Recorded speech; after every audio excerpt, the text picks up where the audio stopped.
And what's your first and last name? Katie Lysak. Can you spell both of them for me? K-A-T-I-E. Lysak is L-Y. C is in cat. Z is in zebra. A-K. Awesome. Okay, and it's not live, so if you mess up, you need to start a sentence over. It's no pressure. So why did you decide to come out to the board meeting tonight? I'm here to support the board in their already decided upon opinion that going back to school for the Wentzville School District should be masks optional. So I know that's already been decided, but we're seeing a lot of districts kind of in the area flip and go back, or like Francis Howell's now requiring masks for kindergarten through 6th grade, I believe. But Fort Zumwalt doesn't. Yes. They're going to redo or reassess at the next board meeting. I know a lot can happen in a month, but I think they made the right choice. They're giving parents the choice, the freedom, right? That's the definition of freedom, for us to choose for our own children what we think is best for our kids, for our families. And truly, the parents' choice in that matter should be what comes first. And you're saying that so far they've already made the right choice, Wentzville has? I think so, yeah, absolutely. If I wanted my child to come to school in a mask, she can absolutely do that. If she even chooses to do that, I would honor that for her. If not, if that's not the right choice for us, then we have that option to not mask our kids. This is going to sound like a strange question, but this has already been decided, so why come out here tonight still? Actually, I am signed up to speak, and it is not about masking. I'm here to speak about a parent's right to choose what their child learns in school, with the availability or the option to actually opt out of assignments or classes.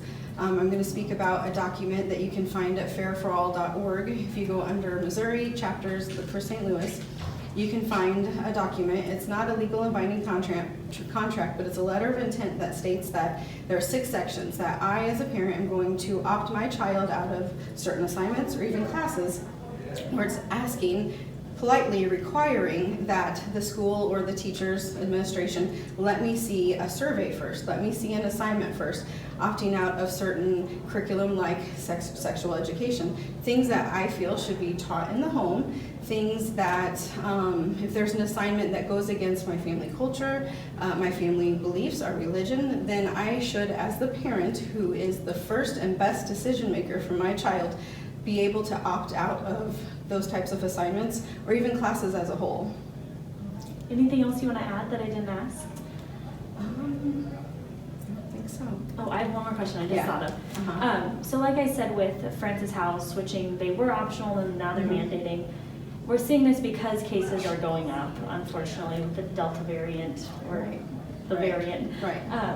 Does that concern you at all, that the cases are going up and masks might still be optional? It does not concern me at all. I know it's controversial, but I can't say that I completely trust the tests. I can't say that I completely or even mostly trust what we see on the media, what we hear in the news. There are doctors on both sides. Find a study, Google it, you're gonna see both sides. We choose what we believe. We choose who we listen to, we choose what we watch, and I'm choosing to, I know people always say, trust your immune system, that's what God gave us, but I'm not afraid of it. I've had family members get really, really sick. We've recovered. I know lots of people haven't. I'm not saying that the virus isn't real. I'm just saying that it's here to stay, and we really just need to make the best decisions for our family. To me, masking is not virtue signaling. I've probably talking myself into a hole right now, but I'm not concerned. There's going to be variants. It's a virus. Its survival depends upon it mutating. It's just like any other virus. It's going to keep surfacing. Flu, a cold, a sinus infection, not necessarily a virus always, but I'm choosing to continue to live with my kids. I don't want them growing up thinking that masks are completely normal. I don't want them growing up thinking that we have to hide in our homes every single time something else new pops up. Historically, biblically, isolation exile, solitary confinement is a punishment. It's not what we're meant to do as people. We were created by God to be communal, in community, with our family, out at work, being productive members of society. Thank you so much for sharing. I really appreciate your time.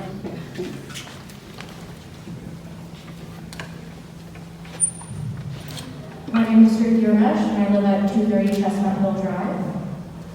In the past, I've interacted with the school board in both personal and professional points of view, and I respect the decisions that are made by this panel. Even so, I know that the plea that I make here tonight will likely fall on deaf ears. But I cannot go into my senior year in the upcoming week without even trying to stand up in the name of science or what is moral. In July, the Wentzville School District made the decision to make masks optional for all students and staff, regardless of vaccination status. But since then, the COVID-19 cases have doubled in just 1 month. This new Delta variant is on the rise, and it is a viable threat to the status of our school district. Continuing with this new mask policy into the 21-22 school year is reckless and undoes all of the preparation we've put into maintaining a 5-day-a-week learning schedule within Wentzville buildings. Given the rise of this more lethal COVID-19 variant, the CDC and the St. Charles County have recommended universal indoor masking for all students and staff K-12, regardless of vaccination status. And this will likely keep us at full-time in-person learning. So if we're to prevent a repeat of what happened last winter and keep our students in classrooms and off of Zoom calls, we must act according to what science and statistics are showing us. This past school year, even with masks, students and teachers weren't wearing them correctly. Things weren't being cleaned correctly. I saw that, and so many students here saw that on a daily basis. And I know when I walk into school on August 24th, I will likely be the minority of the student body when I come in wearing a mask in accordance with CDC guidelines. But I'd rather wear a mask all day for the entire year than risk having to go virtual again or anything worse happening to my peers. The best course of action, as evidenced by national and international scientific and public health organizations, is to reinstate the mask mandate. We can all agree that no one likes wearing masks on their face all day. If there's an outbreak amidst these new variants, though, then the worst that happens is that students have to wear a mask for a few more months. But if you make the decision tonight to not make masks mandated again, you risk thousands of adults and kids suffering across the community because of one simple precaution that you could have easily reinstated. You tried ignoring this pandemic once, and it set me and all of the other students up for certain failure. Please stop playing with our education and only listening to the crowd that screams over us. Waiting until the situation is dire is a terrible mitigation strategy, especially when you have the power of prevention in your hands.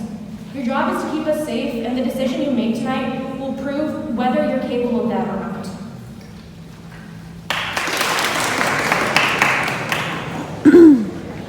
My name is Sean Bruce. I live at 8070 Glen Drive in Los Angeles. My name is Sean Bruce, and I'm a senior at Liberty High School. I was one of the students denied my right to speak to my elected representatives at the October Board of Education meeting. We wanted to speak words of caution to you guys the last time we voted to ease up on COVID restrictions against the advice of our national and global health agencies. You did not listen to our words.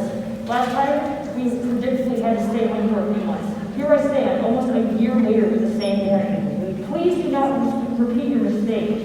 The CDC has once again recommended that everyone wear masks again because half the nation is unvaccinated and our case numbers are rising again. You may think that it's safe to leave the masks because you haven't seen any cases over the summer. This is immediately going to change when you cram 1,200 kids back into each high school. You guys are okay with taking that chance?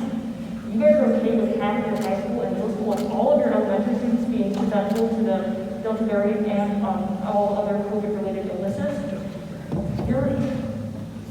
I agree that masks are the worst, but we did a year of them. Why can't we do it until it's safe to stop? Your poor decision-making and habit of listening to parents who have not experienced what we have has taken away my junior year. Don't take away my senior year.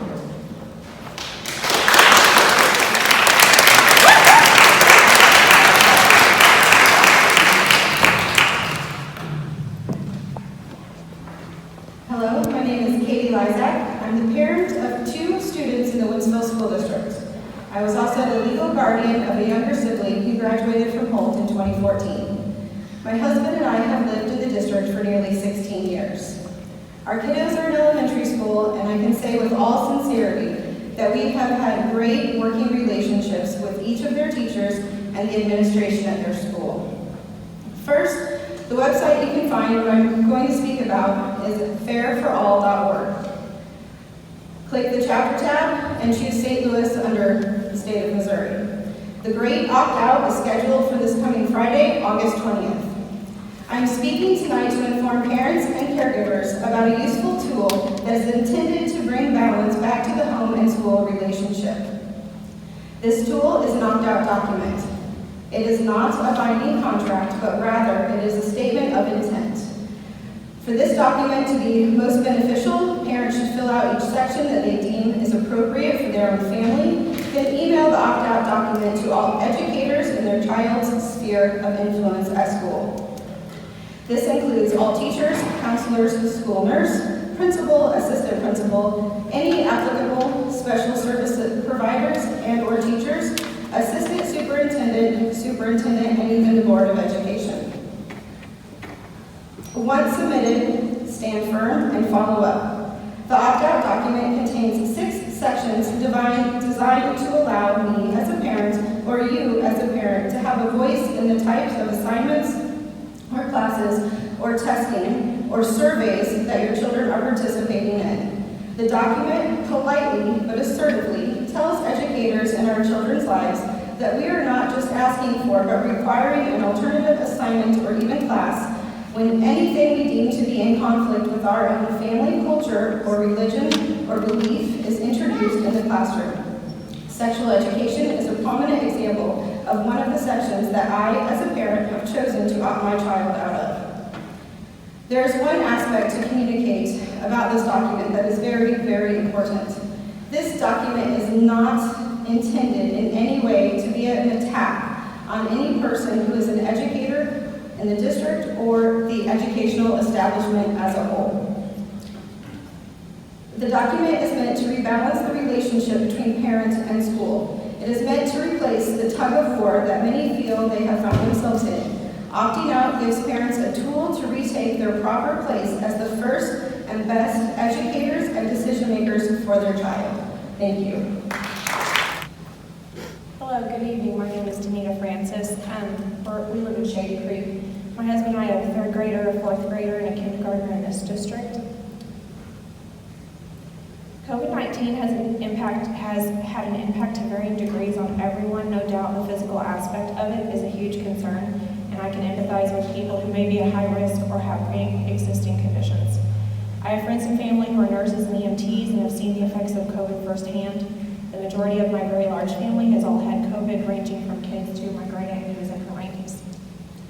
At the same time, I think there has been a majority of emphasis placed on only the physical aspect of COVID, and tonight I want to talk about the mental, emotional, and relational restrictions and effects that mask wearing is taking on our kids from their point of view, and I hope that after hearing my comments, you will continue to make that optional. Here's what some of them had to say, keeping in mind that the ages of these children are as young as 5. They were asked, quote, how do you feel when wearing a mask? And the second question was, how do you feel when you see everyone else wearing masks, end quote. Their responses, quote, nervous, like I'm going to faint, bad because I didn't know what to do with my spit, distracted, frustrated, disgusting inside my mask. I miss seeing people's faces. I hate masks. Mad, annoyed, sad because I can't hear people and I don't know who I can trust. I can't see their face. Fed up. Just because I'm little doesn't mean grown-ups at school can just force me to do things with my body. I feel quiet because I feel like I can barely talk to anybody without the mask over the face. I feel like I can barely even talk to make friends. I feel suffocated and woozy. I have really intense feelings about masks. Masks make me feel crazy. I feel trapped. I can't breathe, a little dizzy, like I can't get enough oxygen. Sweaty, hot, feel like I want to scream. If I'm trying to make friends, I can only know them halfway with masks. First of all, I can't see their face. Second of all, I can't hear them. Third of all, everybody looks creepy like zombies. Fourth of all, if I barely even halfway know them, it's hard to care what they're trying to say, and that's what hit my heart the most because I feel like kids are kind of losing that aspect of caring in the relational aspect. End quote. I understand data and statistics. I have a strong appreciation for the sciences, but I am also a mom. and I care about my kids' heart and their emotional health, as I do all of the kids in this community. I care about their relationships and whether or not they're developing the skills they need to be able to read people's expressions, to gain informed trust, which is a basic foundation for relationships. And I'm a former educator, so I also understand how these mask mandates play out in real life, outside the lab. I'm more concerned with the individualistic and collective toll masks are taking on kids in the area. Just one more thing, please. I'm also more concerned with the individualistic and collective toll masks are taking on kids in the areas of academic loss when they are constantly, as they put in their own words, distracted and experiencing negative. It's one more sentence. Negative emotions associated with swearing because the basis of good and effective learning is the emotional state of the child. Thank you very much.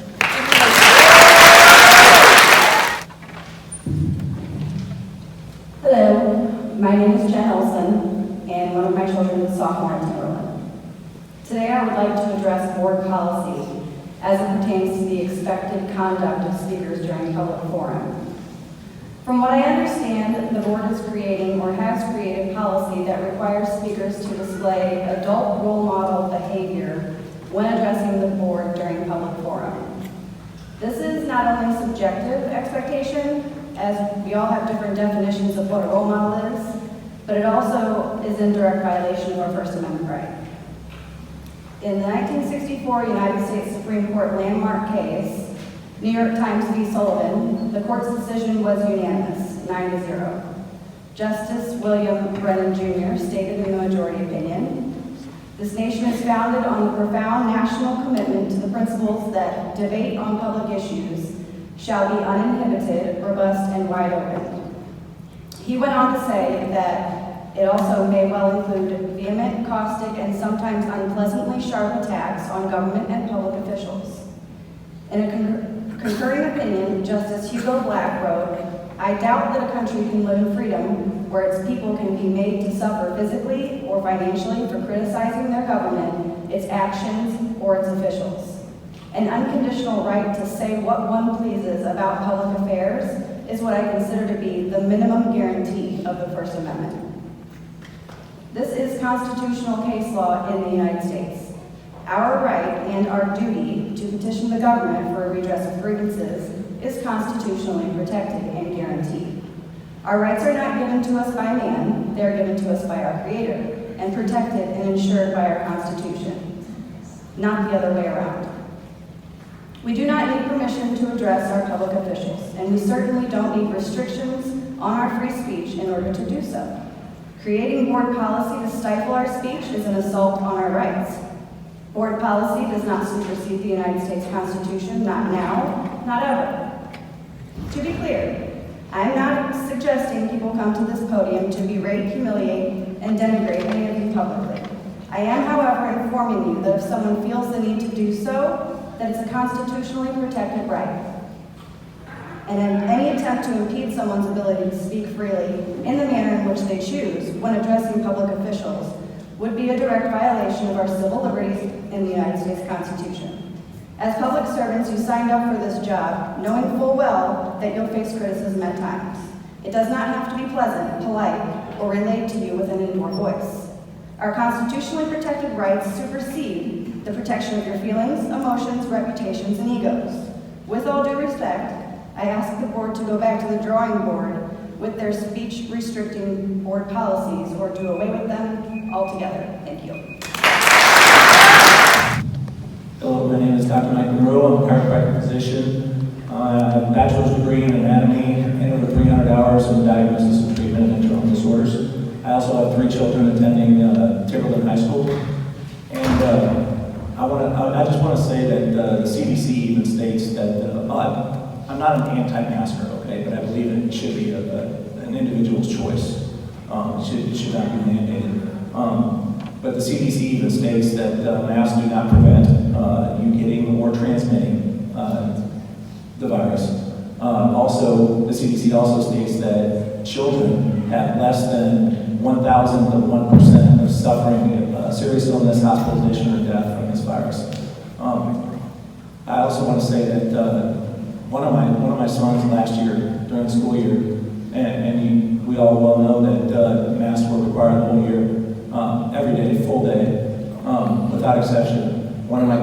came home in February and said, Dad, he lifted up his shirt and said, Dad, look at this rash. And I looked at it and I'm like, oh my Lord, that's chickenpox.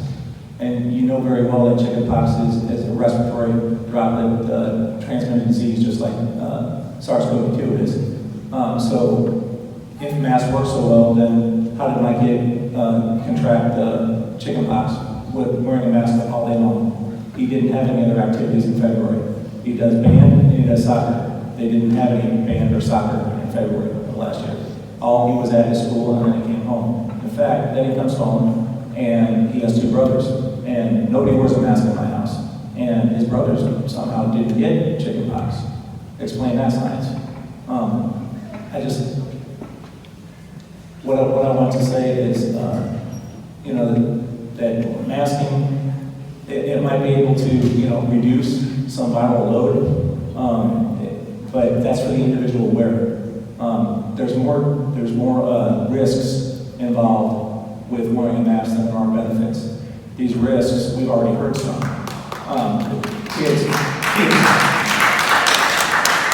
Kids complaining about headaches, about confusion, about lack of focus. All these things are symptoms of hypoxia or hypoxemia, which is lack of oxygen in the blood. It's not a myth. These masks can do more harm than good sometimes.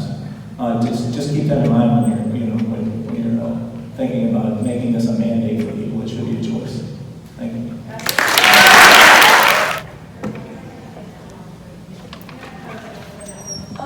I just want to let you know before I start, I took a lot of time in this speech, and I might be a little bit over 3 minutes, so if you allow me to finish, if I might be over 3 minutes, that'd be great. Alright, my name is Ellie Kleppner, and I will be a junior this year at Holt. It has been almost a year since I had last spoke up here from the time I was a sophomore. Last year is what I consider the worst year I've ever had since I started high school. From the beginning to the end of last year, it's a very sad and stressful time for me. Most students on the first day of school look forward to seeing their friends and starting new classes. The first day of school was nothing like that for me. I should have been looking forward to school with excitement, but instead I felt like crying. Seeing every single person at my school wearing a mask was so heartbreaking. The bus ride home on that day was so dreadful. The weather being at least 90 degrees that day, we were not allowed to roll down any windows or take off our masks. I was so hot and even started to get a migraine. I tried to get through the whole bus ride home without passing out. I started school that year with being in person on Mondays and Tuesdays, and then virtual on Thursdays and Fridays. Those virtual classes would either last 20 minutes or an hour. The in-person days for me in school were very lonely for me, and most of my friends were virtual on those days. I did not have many friends at school during those days, and I even found myself sitting alone at lunch on Sundays. The year just got worse as the days flew by. I was part of student council that year, and it was very rare if we were able to plan events for our school, because our events would often get canceled at the very last minute because of COVID. One time I was in charge of planning this trivia event for our school. The event went very well, but I ended up getting a 50% for my grade because the reason was I was late for the event and I had to run back home to grab a mask. Fearing that I was not allowed to enter the school without a mask, I also forgot to mention that my grades went down so quickly during the time we were virtual. I used to be an A and B student, and I passed my sophomore year with 2 Ds. In October, I also found myself getting quarantined because I was sitting too close to a kid who had COVID in my geometry class. Those days being forced inside my house felt so lonely for me, and my anxiety became worse, and I even started feeling depressed. I used to enjoy going to school, and now I drive going to school every day now. There was nothing fun to look forward to anymore. No football games, no school dances, nothing. I was also inducted in the National Honor Society that year as well. Most students would be looking forward for the induction ceremony, but my ceremony was nothing like that. Instead of a live, in-person ceremony, I was stuck at home watching the ceremony with no sound on my Chromebook. Lastly, my parents and I were looking into private school in hopes for a better school environment. We took the tour of the school, and the woman giving us the tour said she would send my transcripts in case I was interested when I went on SIS. But when I went on SIS to check if my schedule was out for my junior year, I found out that I had been completely disenrolled from Holt. I was so angry that we had to go through the whole process of enrolling me back into Holt. It has been 18 months now, and we are still doing this. I can say that I have had so much anxiety and depression just from last year. I am so afraid that I will not be prepared for college because of the education I am receiving. I am looking forward to my junior year, but so scared that this year is going to be the same as last year. I want to see things getting back to normal soon and a positive outlook for myself and so many others. Please, let us stay mask optional so that we can smile and work again. Thank you. You don't hear what I have to say. Good evening. Back in June, I told you all how assaults were out of control in schools, and what did you do? You made policies regarding signs at a board meeting. It seems you're more concerned about your image than you are the safety of staff and students. I would like to remind the board what the superintendent said. So in the past, pre-pandemic, we were having what we called a safety program update or evaluation as part of our program evaluation cycle. That got thrown off as things were thrown off last year.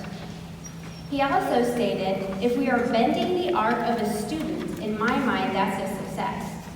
These individual successes literally are changing the arc of where a child is going to go and ultimately do is a tremendous benefit for that individual. The assistant superintendent mentioned consequences depend on behavior and stated, what we have found is that by putting our students out of school for 30, 90, 180 days for these offenses, we're actually having a negative impact not only on their academics, but also on providing them with appropriate help and assistance they need. The principal at my children's school sent out an email to staff telling them not to tell parents what's going on.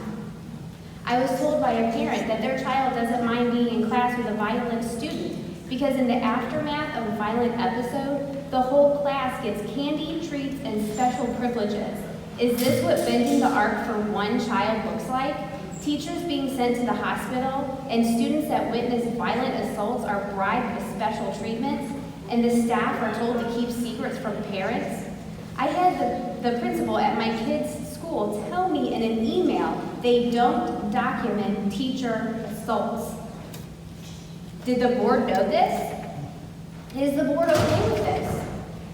Why wouldn't assaults of any kind be documented? Why does DESE show zero violence in our schools since 2011? Why are you covering up what's going on? Who stands to gain from these lies? Your own policies and regulations state that these students should have been suspended or even expelled, and you all should be fired. So I will ask, are you going to follow policy and regulations this year, or are you going to put students and staff at risk again of injury to bend the arc for one child? What has to happen to send a violent child to Pierce Hall Education location because sending a teacher to the hospital isn't bad enough? Let's think about that.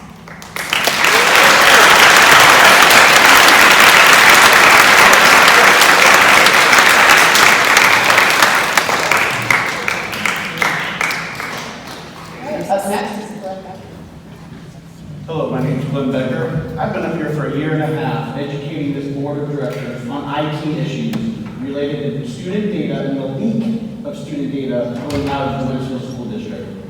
I'm up here today not to talk to them, but to talk to all the parents out there listening online and watching me.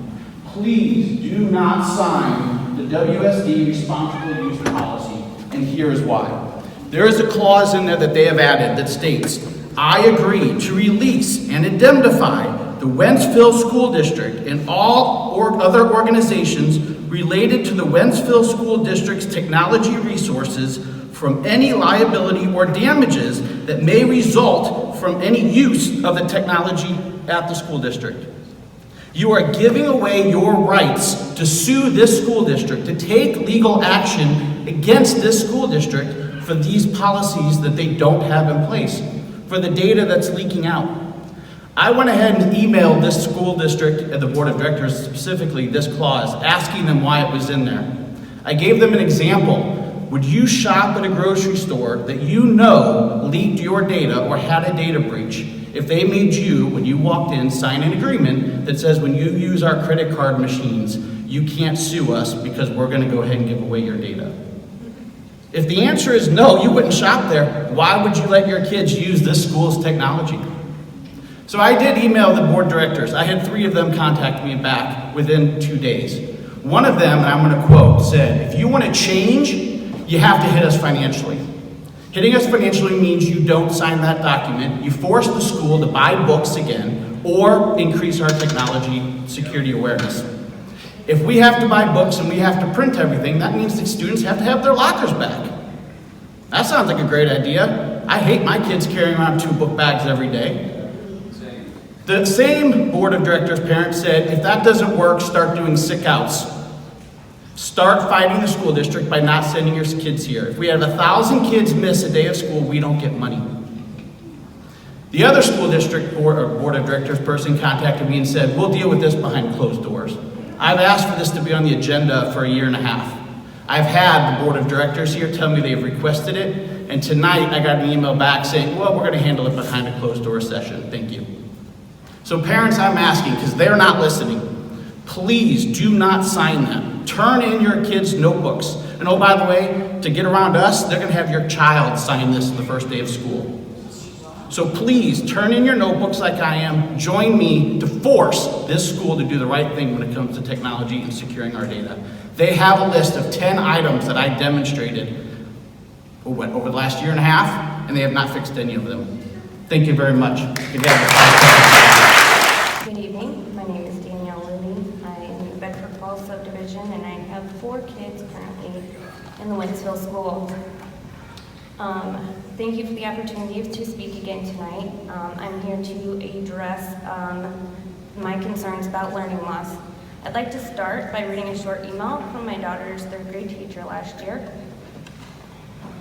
Hello everyone. I'm just reaching out to sing the praises of your sweet daughter. I apologize I haven't reached out sooner, but since day one, she is consistently hardworking, respectful, and kind to everyone. She is also incredibly eager to challenge herself, learn something new, and is never content to settle for anything than complete academic excellence. She is always engaged in class and listening, even when those around her are talking out of turn or off task. Our classroom is a better place because she's here, and I feel grateful to be her teacher. This student left 3rd grade at a mid-3rd grade level. So if this is the excellence striving and she left at a mid-3rd grade level, we have an issue that is going to snowball.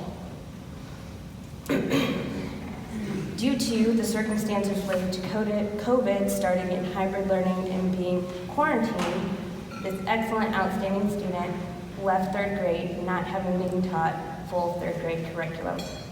The impact of learning loss has affected every student in the district, with devastating effects on those students who already struggle during normal school times. Most teachers did their very best given the circumstances, but had to pause new learning to help kids coming back off quarantine and catch up time after time. So this is going to be a snowball effect, and it will get bigger unless we find ways to address this issue now. We lost 4th quarter in 2019-2020 school year, and we lost a ton of instructional time last year. If we do not see better options in instructional learning during quarantines this year, the problem will continue to snowball and cause issues for years to come. Also, since we have the availability of ESSER funds to dedicate to learning loss, it would be of my opinion that the Wentzville School District should develop and make available options for all students. Whether that's after-school programs, making tutors available, or parent resources, this needs to be addressed immediately. Getting ahead of this issue instead of waiting for the damage report in a few years and trying to fix it then.